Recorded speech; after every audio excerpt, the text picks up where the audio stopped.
अकाक भाव भाव कैसे कहतनी आप सबसे कि हंसे लतू ही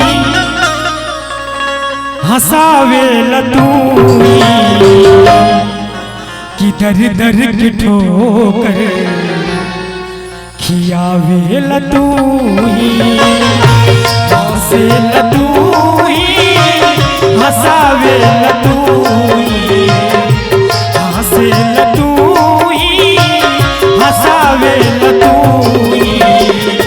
दर दर के ठोकर खियावे लतू